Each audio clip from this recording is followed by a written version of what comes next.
যে পশ্চিমবাংলার যে বর্তমান শিক্ষা ব্যবস্থা তার কিন্তু ভয়াবহ অবনতি হচ্ছে। আমাদের যেটা সিলেবাস বলি আমরা, সেইটারও গুণগত মান অনেক কমে যাচ্ছে। শিক্ষক সংখ্যা যেটা, সেটাও আমাদের খুব অভাব রয়েছে। সাক্ষরতার বিষয়ে পশ্চিমবাংলার অবস্থা জাতীয় গড়ের তুলনায় একটু ভালো। যদি আমরা বিভিন্ন রাজ্যগুলির সাথে তুলনা করি, তাহলে পশ্চিমবাংলার স্থান কিন্তু 25তম। যে 22-23 সালে ছেলেদের মধ্যে 6.6% স্কুল ছুট হতো, আচ্ছা, মানে ড্রপ আউট হতো। মানে পড়াশোনা ছেড়ে দিত। এখন সেটা কিন্তু বেড়ে গিয়ে 24% হয়ে গিয়েছে।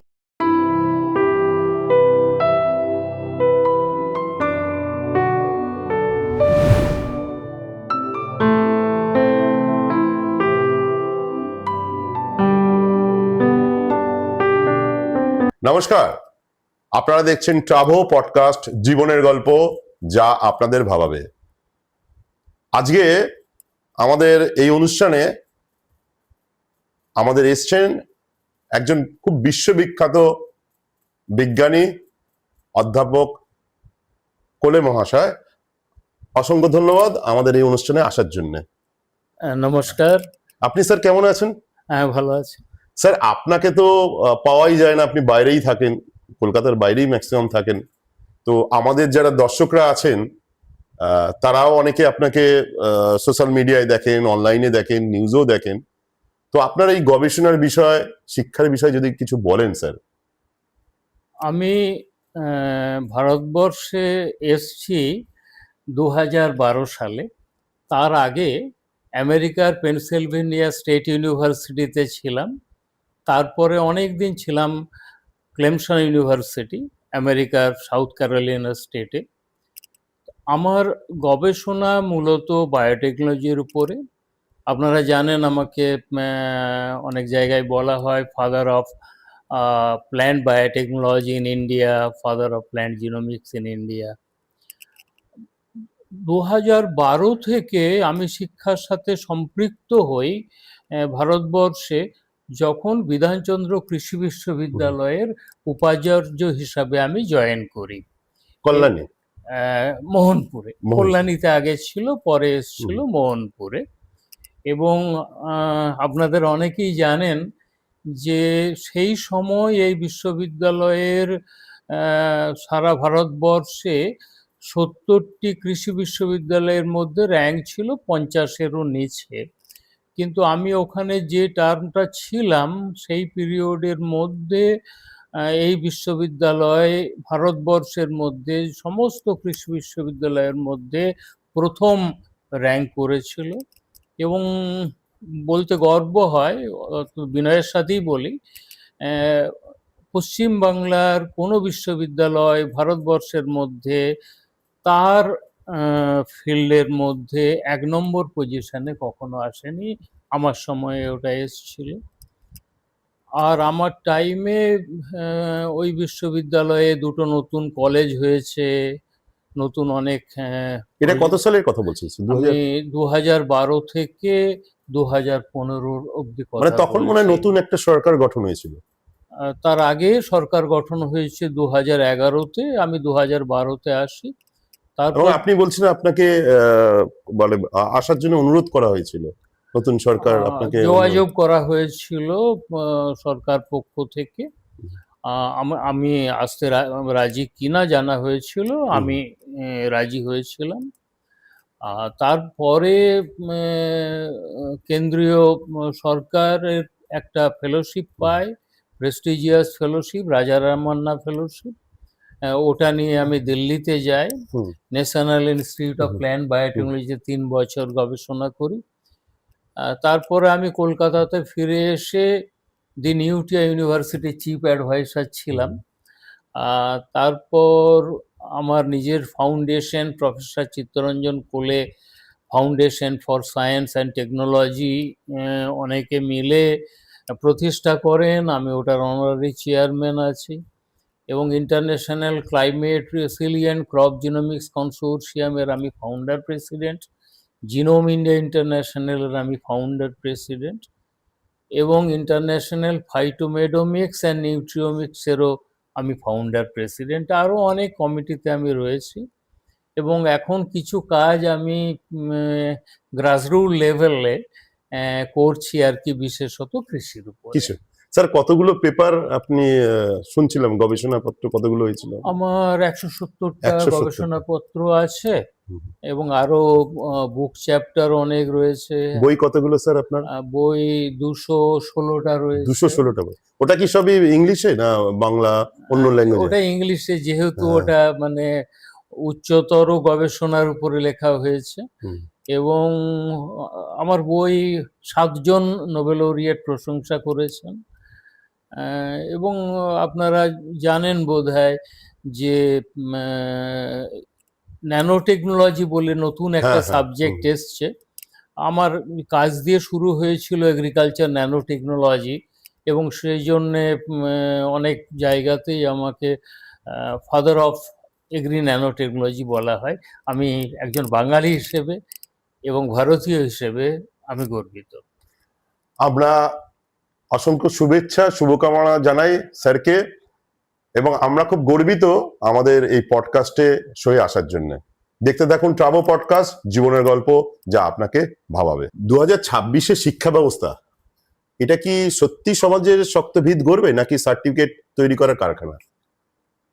আপনাকে আমি আগেই বলছিলাম যে এখন আমি উপাচার্য হবার পর থেকে পশ্চিমবাংলায় বিভিন্ন জায়গায় মানে যাই, বিভিন্ন শহরে, বিভিন্ন গ্রামে, এবং অনেকগুলি প্রতিবেদনও আমি পড়েছি, এবং তাতে আমার মনে হয়েছে যে পশ্চিমবাংলার যে বর্তমান শিক্ষা ব্যবস্থা, তার কিন্তু ভয়াবহ অবনতি হচ্ছে।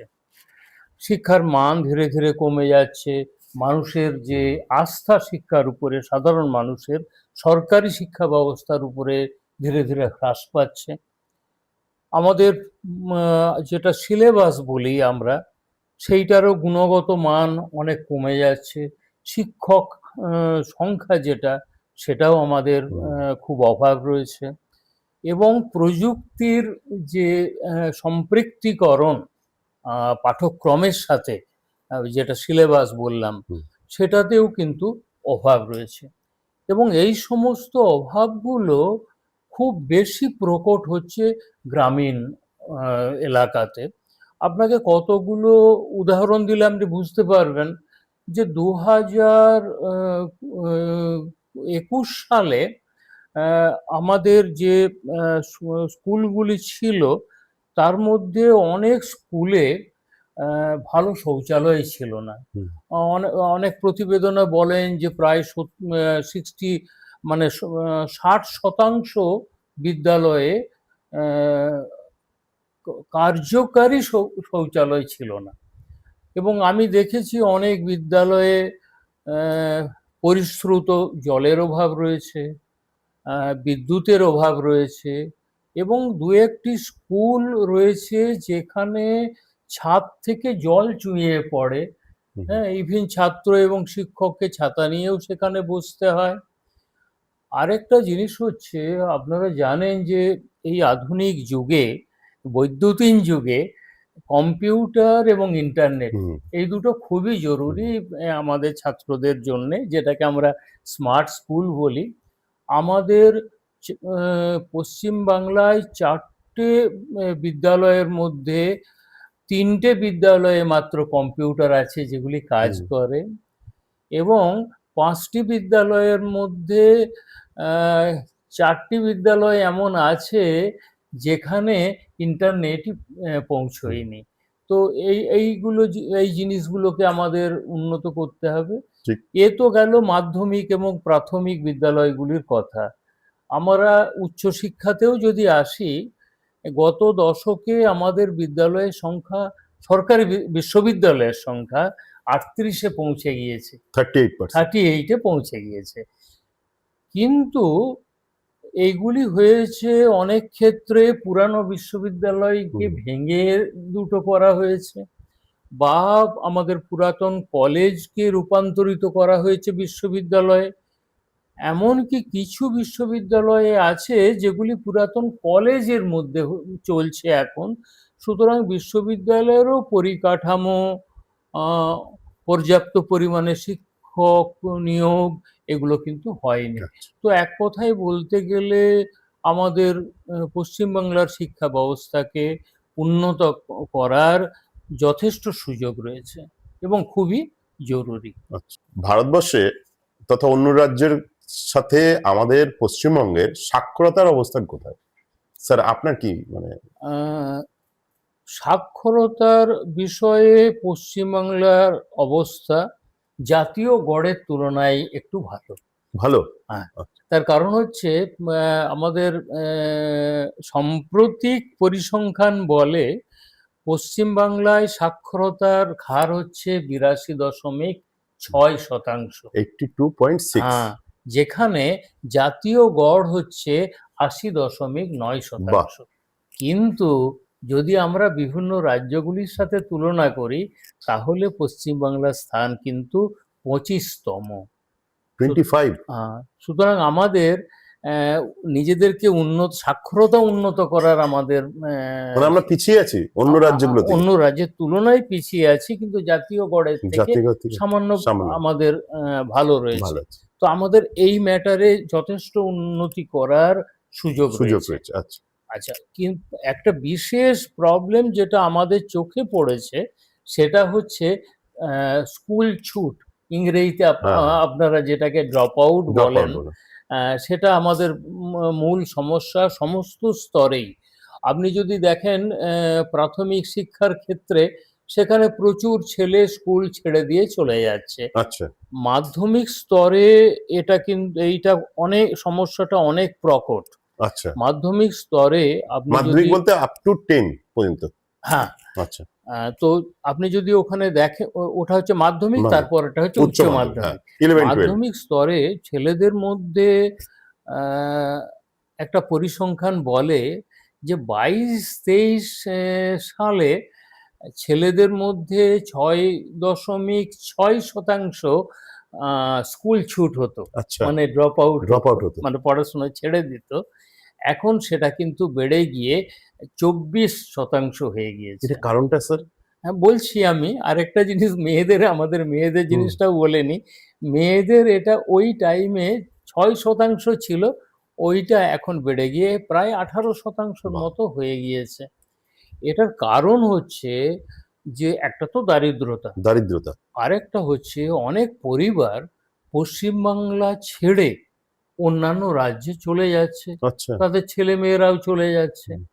আরেকটা হচ্ছে যে আহ, অভিভাবক এবং ছাত্রদের স্কুলের উপরে আস্থাটাও ধীরে ধীরে কমে যাচ্ছে।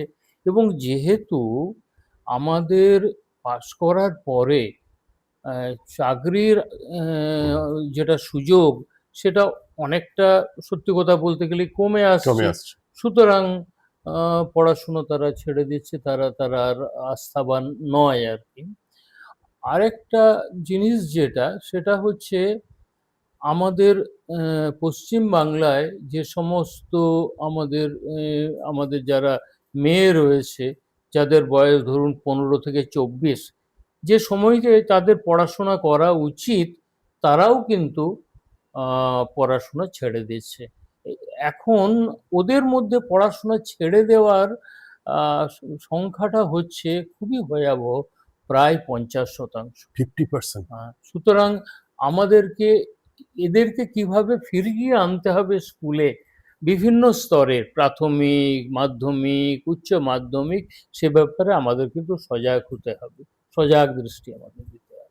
আমরা শুনলাম একটা ভয়াবহ পরিস্থিতি যেখানে ছেলে আর মেয়েদের সংখ্যাটা ড্রপ আউট বা স্কুল ছুট যারা বলছে সংখ্যাটা দিন দিন বাড়ছে।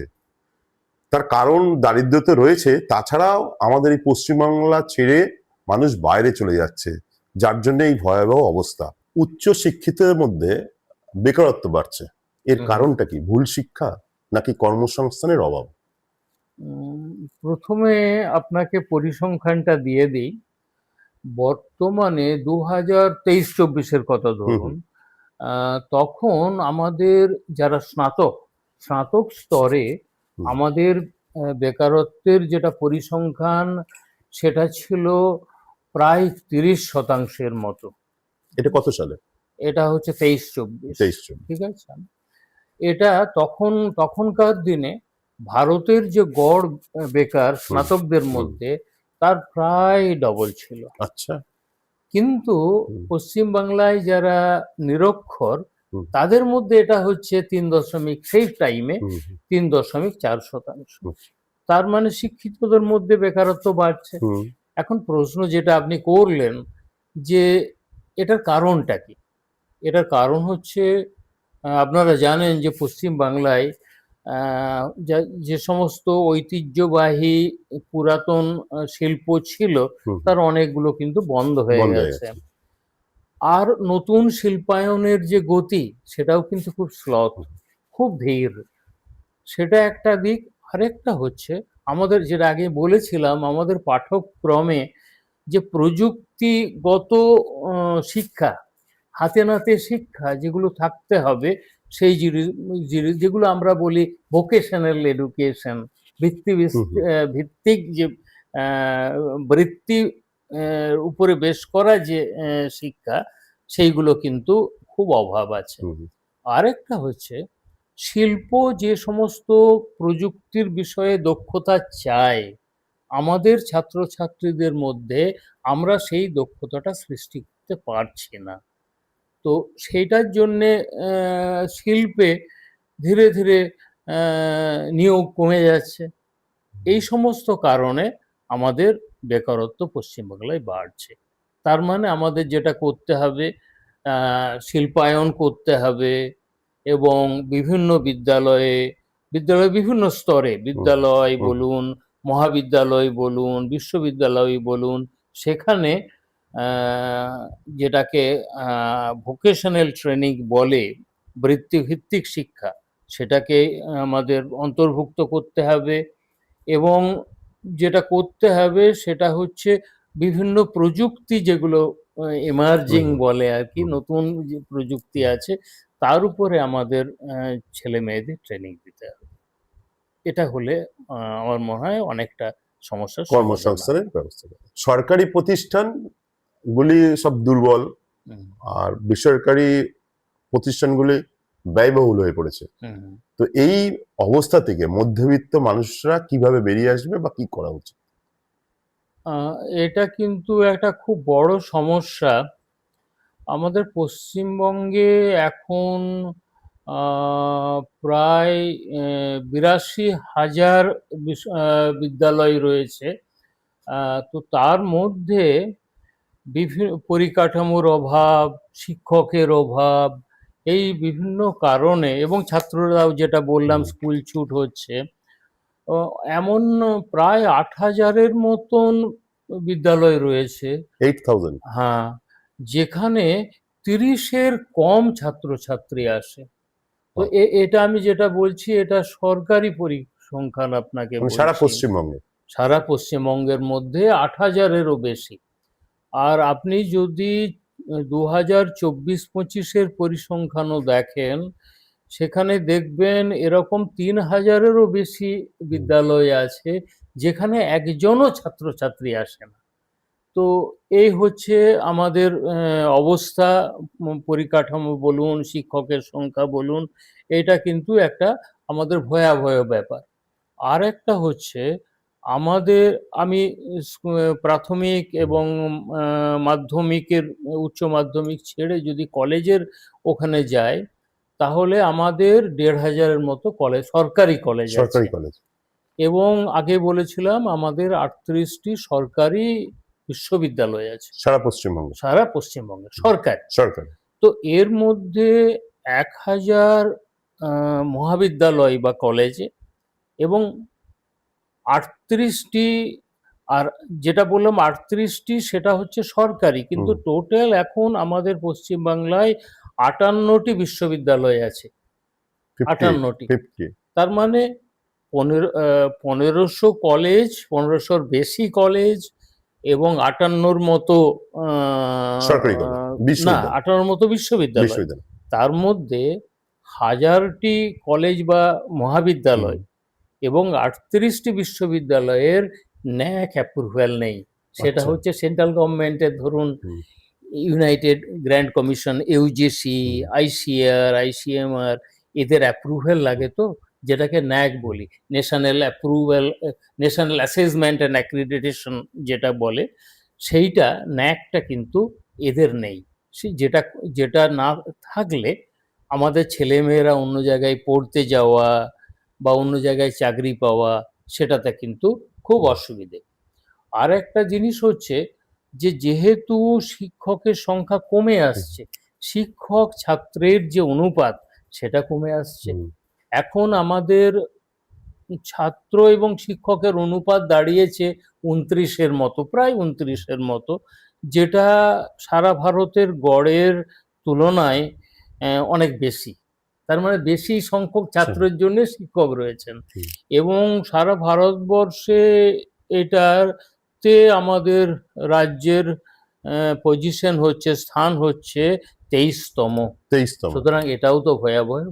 সুতরাং এই সমস্ত পরিস্থিতি বলে যে আমাদের রাজ্যে বিদ্যালয় হোক, মহাবিদ্যালয় হোক বা বিশ্ববিদ্যালয় হোক, বিভিন্ন স্তরে কতগুলি বিষয়ে আমাদেরকে সজাগ হতে হবে এবং সচেষ্ট হতে হবে। 2026-এ মানে এবছরই নির্বাচন, আর নির্বাচনের পরে আমরা জানতে পারলাম যে 4 মের গণনা, তারপরে নতুন সরকার গঠন হবে। তো আমরা তো এতক্ষণ শুনলাম যে শিক্ষা ব্যবস্থার একটা বেহাল অবস্থা। আপনার শিক্ষাবিদ হিসেবে এই বেহাল অবস্থা থেকে কি করে পরিবর্তন করা যায়, আপনার কি মত? আপনি যেটা বললেন সেটা সত্যি আমাদের প্রদেশের জন্য, রাজ্যের জন্য খুবই গুরুত্বপূর্ণ। যে সরকারই আসুক না কেন, সে সরকার কতগুলি ওই যে সমস্যার কথা আমরা আলোচনা করলাম, সেই সমস্যাগুলি অবশ্যই পুঙ্খানুপুঙ্খভাবে আলোচনা করবেন এবং তার জন্যে যা সমাধান তার ব্যবস্থা করবেন। তবে একজন শিক্ষাবিদ হিসেবে আমার কতগুলি দৃষ্টিকোণ রয়েছে, সেগুলি আপনাকে আমি বিনীতভাবে বলছি। প্রথম যেটা, সেটা হচ্ছে শিক্ষাতে বিনিয়োগটা কিন্তু আমাদের বাড়াতে হবে। আর 2 হচ্ছে, আগে বেসরকারি সংস্থা শিক্ষাতে অনুদান দিত, সেটা কিন্তু অনেকদিন বন্ধ হয়ে গেছে। আচ্ছা। সুতরাং বেসরকারি অনুদানকে আমাদেরকে অনুপ্রাণিত করতে হবে যাতে ওনারা ওটা করেন। আবার 3 হচ্ছে শিল্প, কৃষি এবং চিকিৎসা, এই 3টে বিষয়ে হাতে নাতে শিক্ষা, যেটাকে আমরা বলি ইন্টার্নশিপ, আমাদের ছাত্রকে বিভিন্ন জায়গায় পাঠাতে হবে। সে কৃষিক্ষেত্রে হোক, চিকিৎসা ক্ষেত্রে হোক, বা বিভিন্ন শিল্পে তারা হাতে নাতে শিক্ষা যাতে গ্রহণ করেন। আরেকটা হচ্ছে, আমাদের পাঠ্যক্রমের মধ্যে যে সমস্ত নতুন প্রযুক্তি উঠে আসছে, যেমন কৃত্রিম মেধা বা আর্টিফিশিয়াল ইন্টেলিজেন্স যেটা আপনারা বলেন সেটা, বা বায়োটেকনোলজি, হ্যাঁ, যেটা মানে আমি নিজেই যেটার সাথে যুক্ত আছি, এবং আজকাল হচ্ছে সেমিকন্ডাক্টর, এই সমস্ত যে উঠে আসছে যে সমস্ত নতুন প্রযুক্তি, সেইগুলিকে আমাদের পাঠ্যক্রমের মধ্যে সম্পৃক্ত করতে হবে যাতে আমাদের ছেলেরা সেগুলি শেখে। এবং আগেই যেটা বলেছি যে বৃত্তিমূলক শিক্ষা, তাতে আমাদের উন্নত করতে হবে, এবং দক্ষতা, যেটাকে বলে প্রযুক্তিগত দক্ষতা, সেটাকেও উন্নত করতে হবে। আর সবচেয়ে বড় যেটা আমি নিজে দেখেছি বিধানচন্দ্র কৃষি বিশ্ববিদ্যালয়ে, যে আমরা রাজনীতিকরণটা আমরা খুব জ্ঞান সহকারে, যেটাকে কনসাসলি বলে, আমরা খুব অ্যাভয়েড করেছিলাম এবং তাতে হাতে নাতে ফলও পেয়েছিলাম। তো তো রাজনীতিকরণটাকে আমাদের বিদ্যালয়ের সমস্ত স্তরে আমরা যদি কমাতে পারি বা ধীরে ধীরে বন্ধ করতে পারি, তাহলে আমাদের বিশ্ববিদ্যালয়ের জন্য ভালো হয়। তারপরে অবশ্যই শিল্পায়ন এবং পুরাতন যে সমস্ত শিল্প ছিল তাদেরকে পুনর্জীবিত করা এবং নতুন শিল্প গঠন করা, সেটা কিন্তু আমাদের রাজ্যের জন্য খুব ভালো হবে। আমরা শুনছিলাম আমাদের শিক্ষা ব্যবস্থার বেহাল অবস্থা, কর্মসংস্থান, এবং সেটা কিভাবে পরিবর্তন করা যায়, কিভাবে উন্নত করা যায় স্যারের কাছে শুনলাম। তো আপনারাও আপনাদের মনে যে প্রশ্নগুলো ছিল বা আপনারা ভাবছিলেন আপনার বাড়ির ছেলেমেয়েরা পড়াশুনো করার পরে কেন কর্মসংস্থান হচ্ছে না, আপনারা শুনলেন, জানলেন। আজকে আমাদের এই অনুষ্ঠান এখানেই শেষ করছি। ট্রাভো পডকাস্ট, জীবনের গল্প যা আপনাকে ভাবাবে। নমস্কার, আর আপনাকে অসংখ্য ধন্যবাদ আমাদের এই পডকাস্ট অনুষ্ঠানে আসার জন্য। আমার তরফ থেকেও আপনাদেরকে ধন্যবাদ যে আমাকে এই সুযোগ দেওয়ার জন্যে, এবং আমার সমস্ত দর্শক যারা রয়েছেন তাদেরকে আমার নমস্কার থাকলো, এবং এই আশা আমাদের থাকলো যে ভবিষ্যতে আমাদের রাজ্যের যে সমস্ত শিক্ষার সমস্যা সেগুলির সমাধান হবে, এবং আমরা পশ্চিমবাংলা আবার ভারতবর্ষে এবং বিশ্বে শিক্ষাগতভাবে আমরা আবার উচ্চতর স্থানে পৌঁছাবো। নমস্কার।